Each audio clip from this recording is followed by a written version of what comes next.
Greetings, one and all, once again.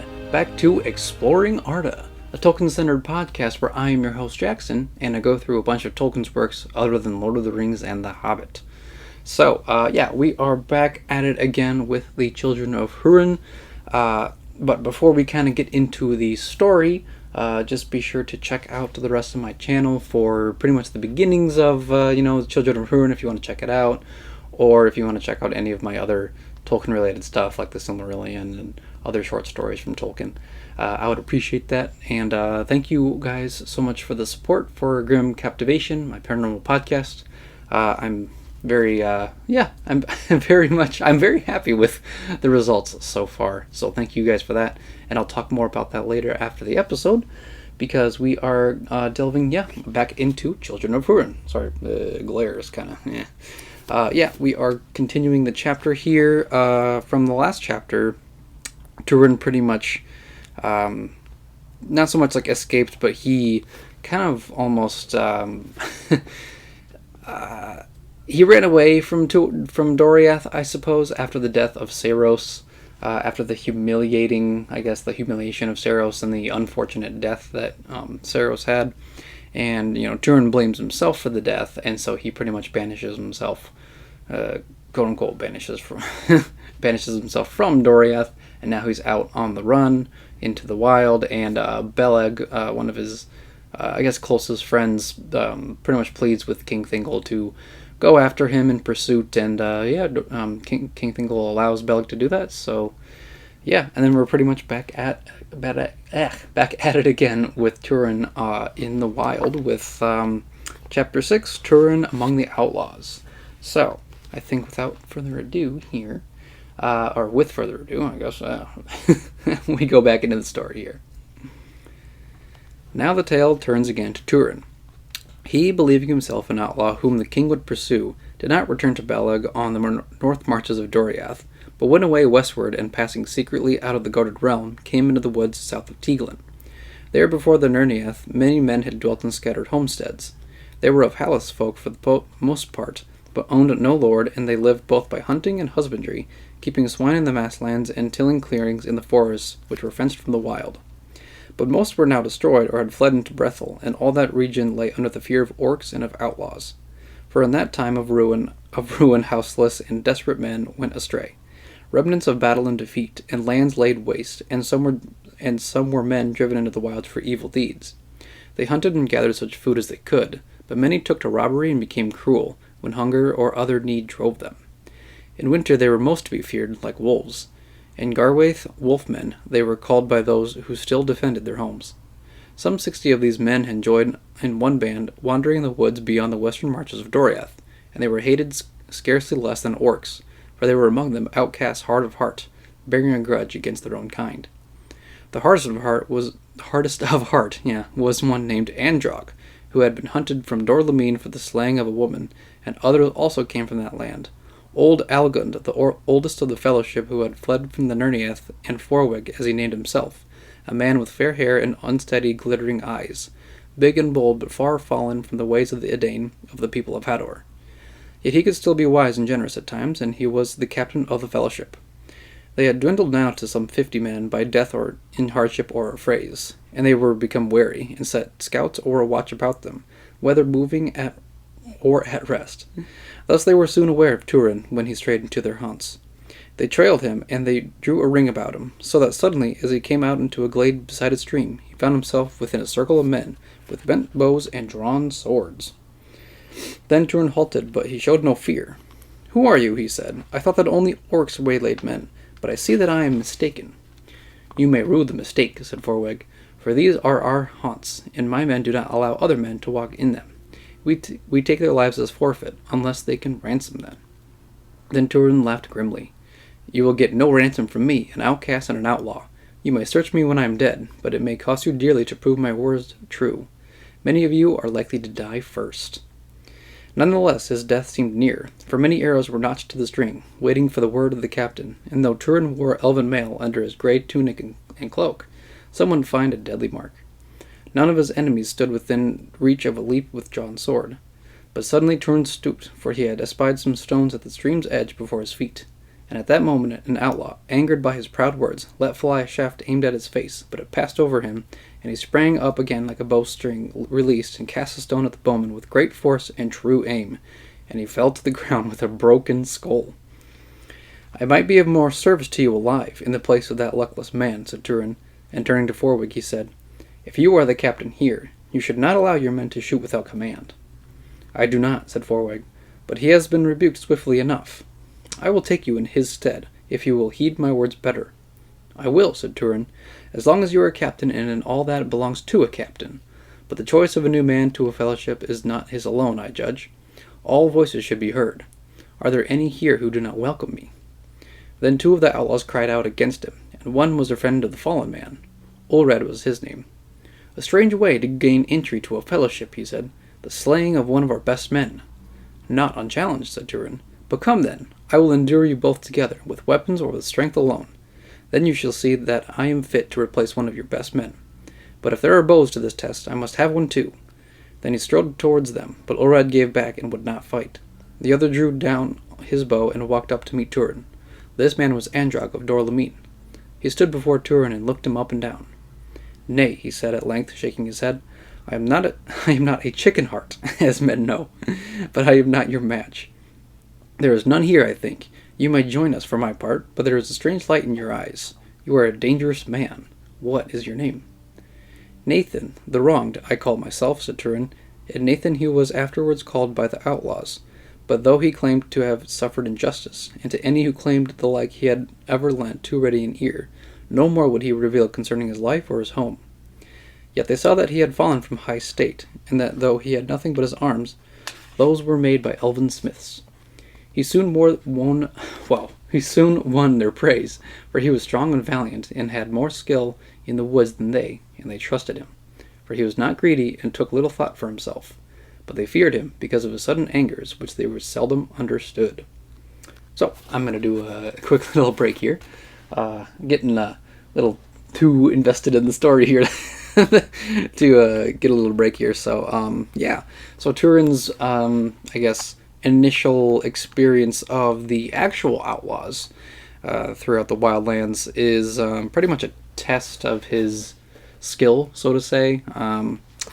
Obviously, he doesn't want to give away too much of himself, but he also doesn't want to be alone in the wilds with all these, I guess, like these reckless and feared groups of men and hunters and wild men, and I guess wolf men too. Like, I can see why he would want to become part of a some sort of wandering group.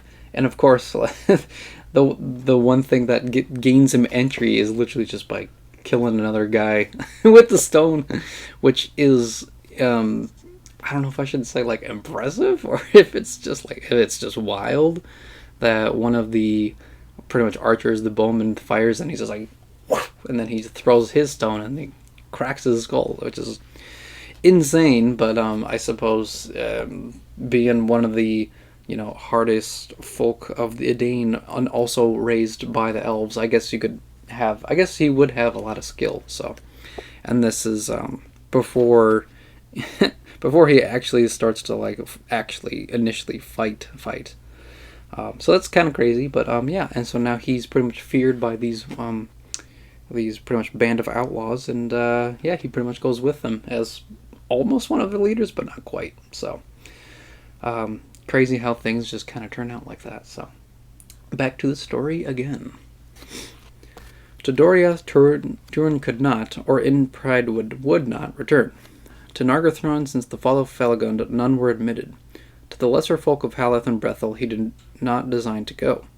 And to Dorlamine he did not dare, for it was closely beset, and one man alone could not hope at that time, as he thought, to come through the passes of the mountain's shadow. Therefore Túrin abode with the outlaws, since the company of any men made the hardship of the wild more easy to endure. And because he wished to live and could not be ever at strife with them, he did little to restrain their evil deeds. Thus he soon became hardened to a mean and often cruel life, and yet at times pity and disgust would wake in him, and then he was perilous in his anger. In this evil and dangerous way Túrin lived to the year's end, and through the need and hunger of winter, until stirring came and then a fair spring. Now in the woods of Tieglin, as has been told, There were still some homesteads of men, hardy and wary, though now few in number. Though they loved them not at all and pitied them little, they would in bitter winter put out such food as they could well spare, where the Garwaith might find it, and so they hoped to avoid the abandoned attack of the famished. But they earned less gratitude so from the outlaws than from beasts and birds, and they were saved rather by their dogs and their fences. For each homestead had great hedges about its cleared land, and about the houses was a ditch and a stockade, and there were paths from stead to stead, and men could summon help at need by horn calls. But when spring was come, it was perilous for the Garwaith to linger so near to the houses of the woodmen, who might gather and hunt them down, and Túrin wondered therefore that Forwig did not lead them away. There was more food and game, and less peril, away south where no men remained. Then one day Túrin missed Forwig, and also Anjog his friend, and he asked where they were, but his companions laughed. "Away on business on their own, I guess," said Ured. "They will be back before long, and then we shall move. In haste, maybe, for we shall be lucky if they do not bring the hive beasts after them." The sun shone and the young leaves were green, and Túrin was irked by the squalid camp of the outlaws, and he wandered away alone into the forest. Against his will, he remembered the hidden kingdom, and he seemed to hear the names of the flowers of Doriath as echoes of an old tongue almost forgotten. But on a sudden he heard cries, and from a hazel thicket a young woman ran out. Her clothes were rent by thorns, and she was in great fear, and stumbling she fell grasping to the ground. Then Túrin, springing towards the thicket with drawn sword, hewn down a man that burst from the hazels in pursuit, and he saw only in the very stroke that it was Forwig. But he stood looking down in amazement at the blood upon the grass. Anjog came out, and halted also astounded. "Evil work, Nathan," he cried, and drew his sword. But Túrin's mood ran cold, and he said to Anjog, "Where are the orcs, then? Have you outrun them to help her?" "Orcs," said Anjog. "Fool! You call yourself an outlaw. Outlaws know no law but their needs. Look to your own, Nathan, and leave us to mind ours." "I will do so," said Túrin, "but today our paths have crossed. You will leave the woman to me, or you will join Forwig." Anjog laughed. "If that is the way of it, have your will," he said. I make no claim to match you alone, but our fellows may take this slaying ill." Then the woman rose to her feet and laid her hand on Túrin's arm. She looked at the blood, and she looked at Túrin, and there was delight in her eyes.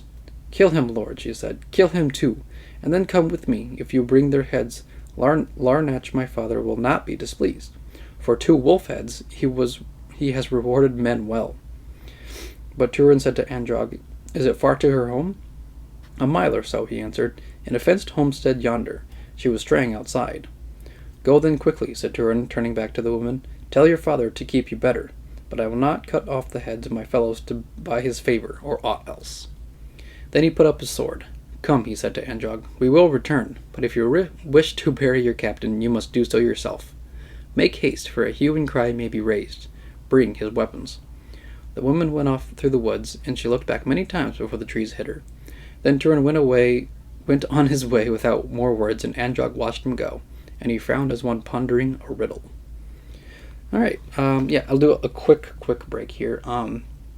Pretty much simply that Anjog and Forwig were pretty much up to no good, absolutely no good. Obviously trying to track down this, I wouldn't say like this strayed woman.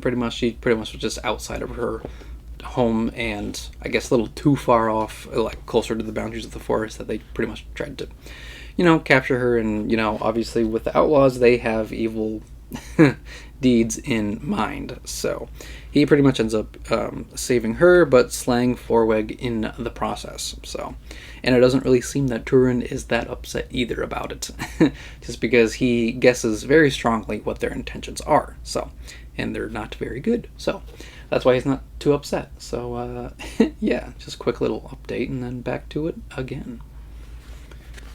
When Túrin came back to the camp of the outlaws, he found them restless and ill at ease, for they had stayed too long already in one place, near to homesteads well guarded, and they murmured against Forwig.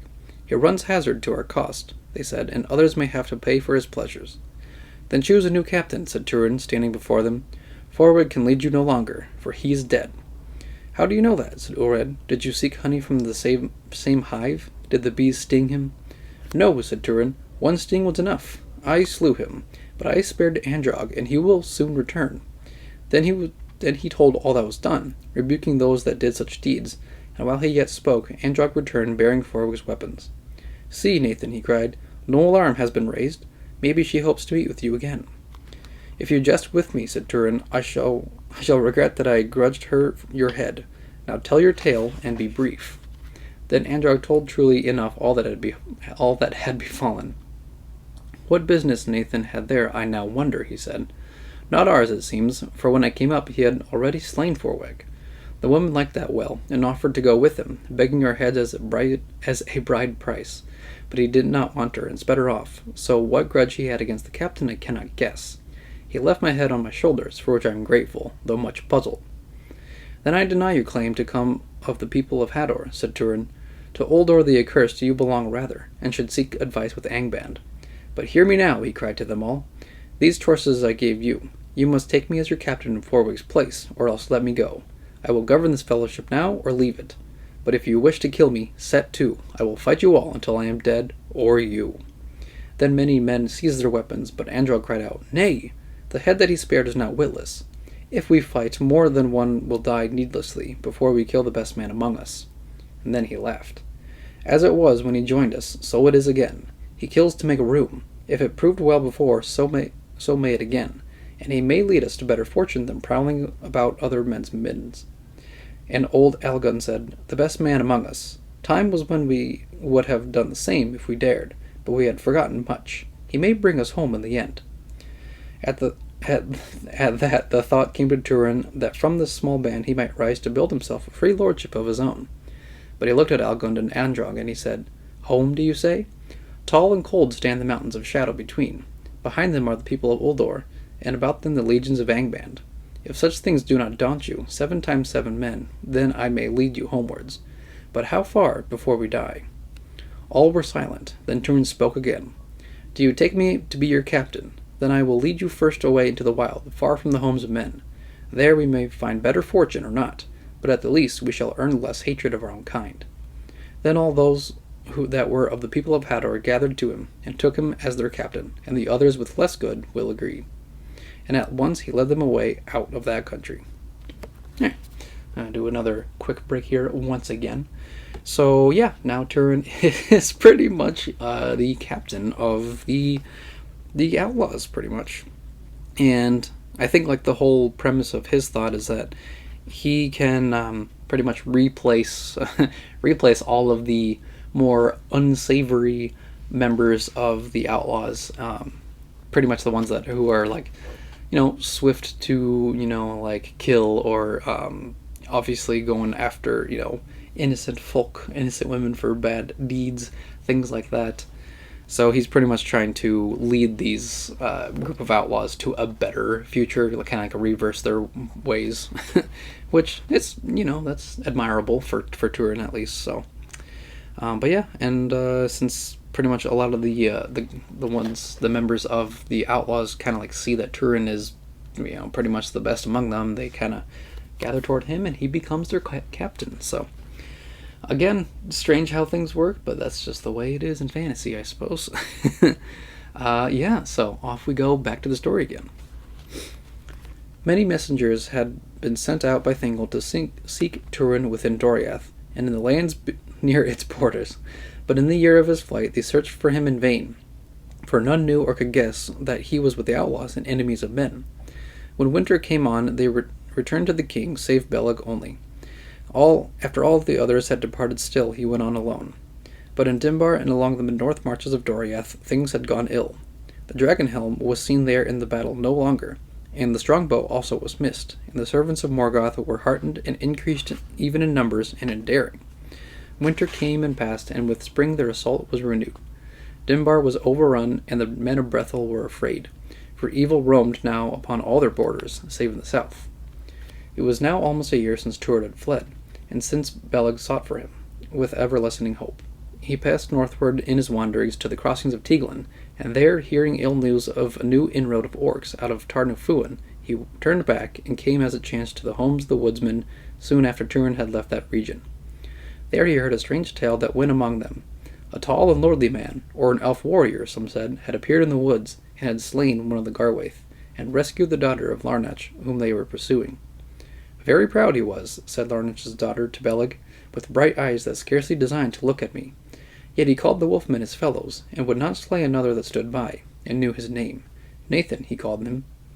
"Can you read this riddle?" asked Larnach of the elf. "I can, alas," said Beleg. "The man that you tell is one of whom I seek." No more of Túrin did he tell the woodsmen, but he warned them of evil gathering northward. "Soon the orcs will come ravening in this country in strength too great for you to withstand," he said. This year at last you must give up your freedom or your lives. Go to Brethil while there is time." Then Beleg went on his way in haste, and sought for the lairs of the outlaws, and such signs as might show him whither they had gone. These he soon found, but Túrin was now several days ahead, and moved swiftly, fearing the pursuit of the woodmen, and he had used all the arts that he knew to defeat or mislead any that tried to follow him. He led his men westward, away from the woodmen and from the borders of Doriath, until they came to the northern end of the great highlands that rose between the vales of Sírian and Narag. There the land was drier, and the forest ceased suddenly on the brink of a ridge. Below it could be seen the ancient south road, climbing up from the crossings of Tegelin to pass along the western feet of the moorlands on its way to Nargothrond. There for a time the outlaws lived warily, remaining seldom 2 nights in one camp, and leaving little trace of their going or staying. So it was that even Beleg hunted them in vain. Led by signs that he could read, or by the rumor of the passing of men among the wild things with whom he would speak, he came often near, but always their lair was deserted when he came to it. For they kept a watch about them by day and night, and at any rumor of approach they were swiftly up and away. "Alas," he cried, "too well did I teach this child of men craft in wood and field. An elvish band almost one might think this to be." But they were for their part become aware that they were trailed by some tireless pursuer, whom they could not see, and yet could not shake off, and they grew uneasy. We'll do one little quick break, because there's usually some spaces in between.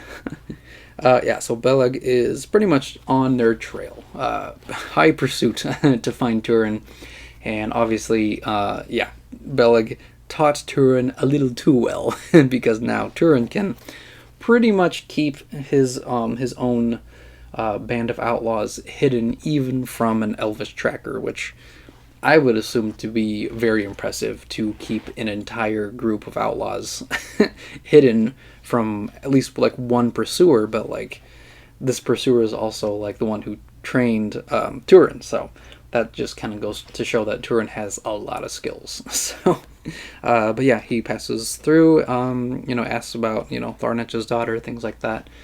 Pretty much just like a tireless pursuit of Beleg, so very interesting. It's cool to follow the story. And with that, we'll just go right back to it. Not long afterwards, as Beleg had feared, the orcs came across the Brithyach, and being resisted with all the force they could muster by Handir of Brethil, they passed south over the crossings of Tegelin in search of plunder. Many of the woodmen had taken Beleg's counsel and sent their women and children to ask for refuge in Brethil. These and their escort escaped, passing over the crossings in time, but the armed men that came behind were met by the orcs, and the men were worsted. A few fought their way through and came to Brethil, but many were slain or captured, and the orcs passed on to the homesteads and sacked them and burned them. Then at once they turned back westwards, seeking the road, for they wished now to return back north as swiftly as they could with their booty and their captives.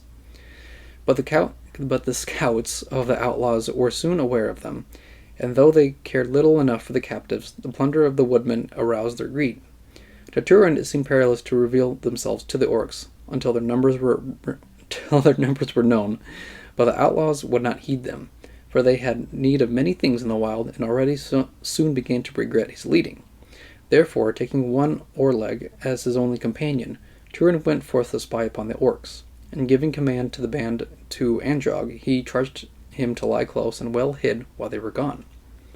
Now the orc host was far greater than the band of outlaws, but they were in lands to which orcs had seldom dared to come, and they knew also that beyond the road lay the Talath Durnan, the guarded plain, upon which the scouts and spies of Nargothrond kept watch. And fearing danger, they were wary, and their scouts went creeping through the trees on either side of the marching lines. Thus it was that Túrin and Orleg were discovered, for 3 scouts stumbled upon them as they lay hid, and though they slew two, the third escaped. There you go, crying as he ran, "Golug, Golug!"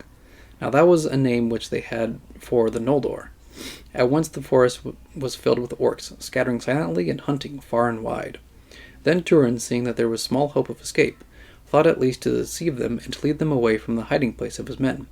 And perceiving from the cry of Golug that they feared the spies of Nargothrond, he fled with Orleg westward. The pursuit came swiftly after them, until turn and dodge as they would, they were driven at last out of the forest. And then they were espied. As they sought to cross the road, Orleg was shot down by many arrows. But Túrin was saved by his elven mail, and escaped alone into the wilds beyond. And by speed and craft he eluded his enemies, fleeing far into lands that were strange to him. Then the orcs, fearing that the elves of Nargothrond might be aroused, slew their captives and made haste away into the north. Now when 3 days had passed, and yet Túrin and Orleg did not return, some of the outlaws wished to depart from the cave where they lay hid. But Androg spoke against it, and while they were in the midst of this debate, suddenly a grey figure stood before them. Beleg had found them at last. He came forward with no weapon in his hands, and held the palms turned towards them. But they leapt up in fear, and Androg, coming behind, cast a noose over him, and drew it so that it pinioned his arms. If you do not wish for guests, you should keep better watch, said Beleg. Why do you welcome me thus? I come as a friend and seek only a friend. Nathan, I hear that you call him. He is not here, said Ulrad, but unless you have long spied on us, how do you know that name? He has long spied on us, said Androg. This is the shadow that has dogged us. Now perhaps we shall learn of his true purpose. Then he bade them tie Beleg to a tree beside the cave, and when he was hard bound, hand and foot, they questioned him. And to all their questions Beleg would give only one answer. A friend I have been to this Nathan since I first met him in the woods, and he was then but a child.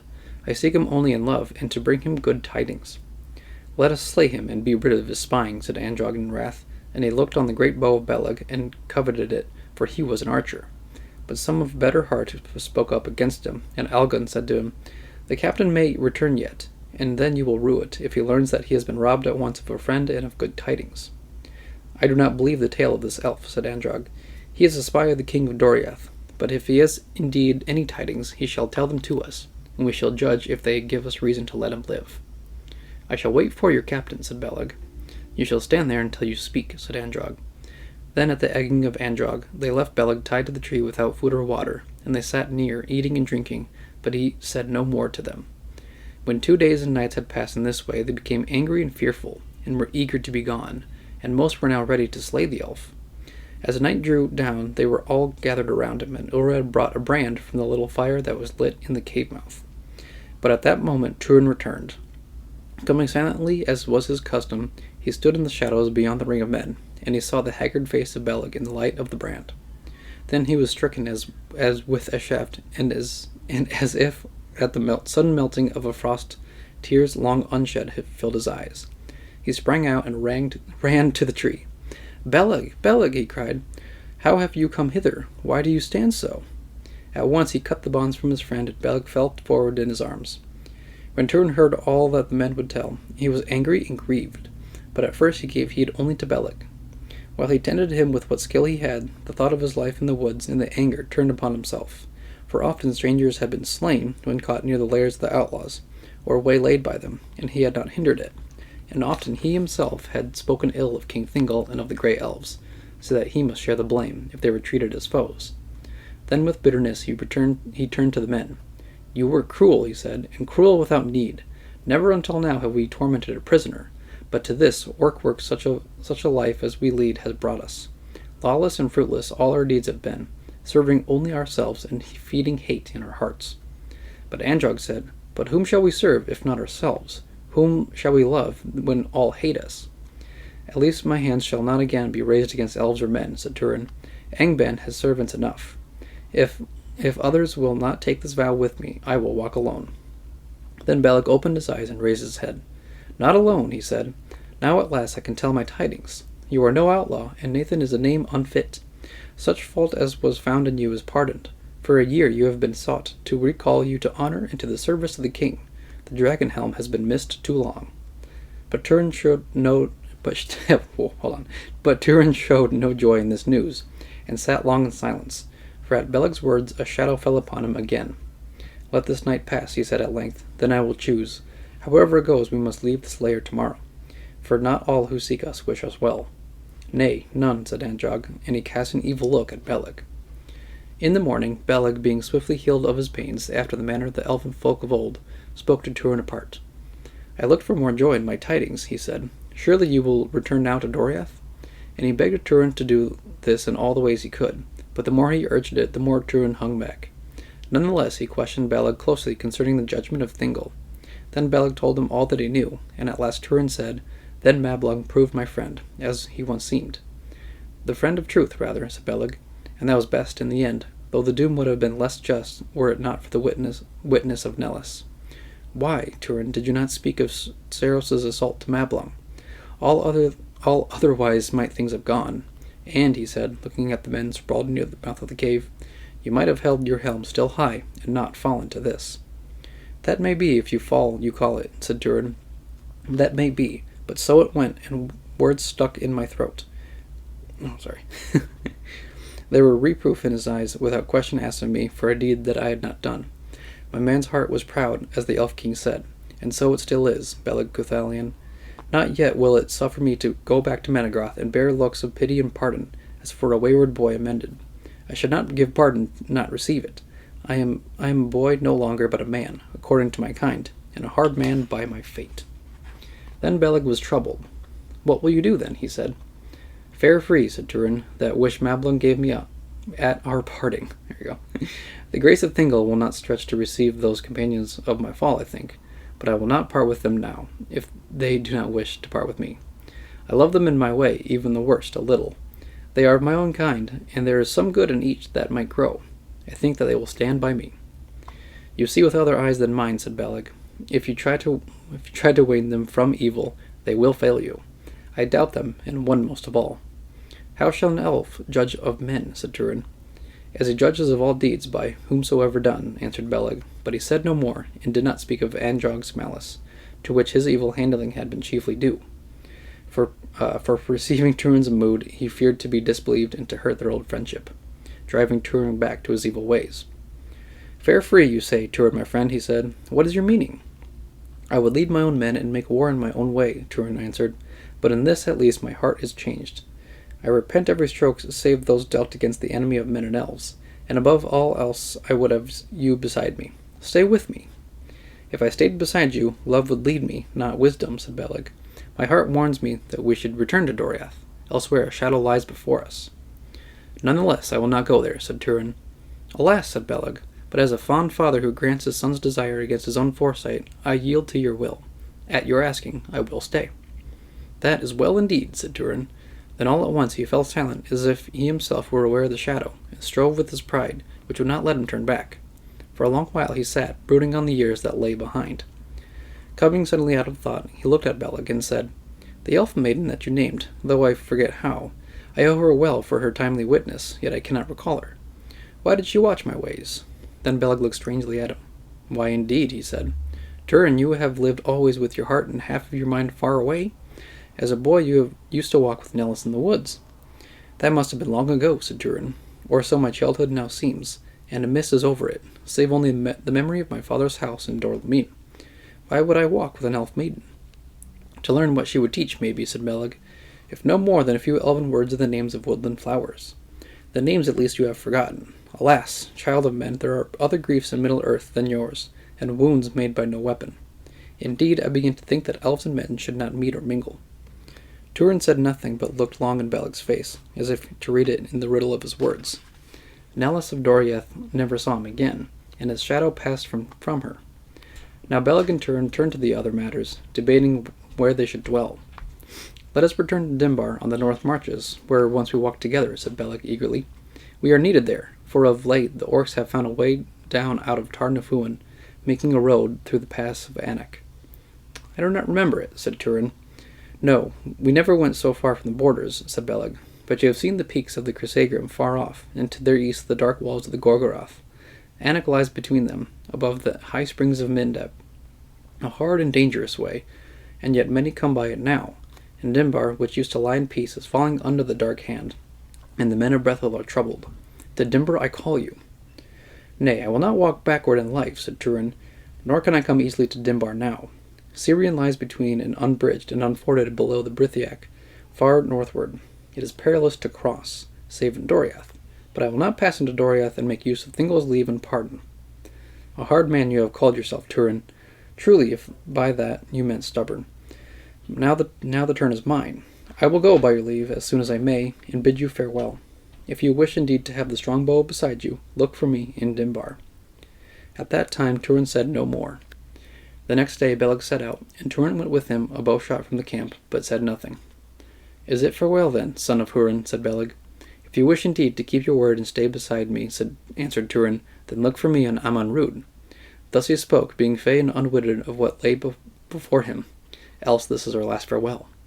Maybe that is best, said Beleg, and went his way. Alright, we're almost done with the chapter here. Well, it's only like another page and a half.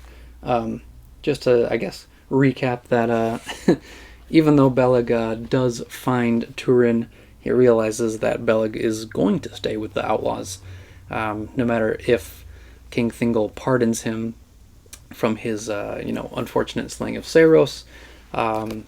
He realizes that, yeah, even though he has his pardon, that he's leading these outlaws and he's trying to pretty much convince them to be better men, I guess, for the most part, and that they're pretty much loyal to him as well.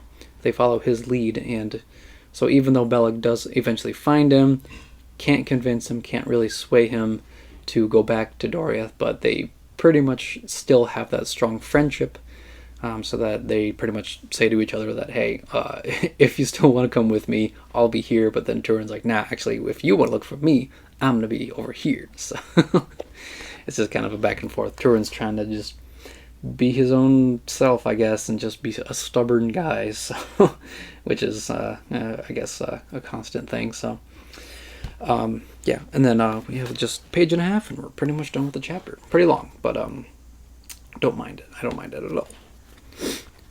It is said that Beleg went back to Menegroth, and came before Thingol and Melian, and told them all that had happened, save only his evil handling by Túrin's companions.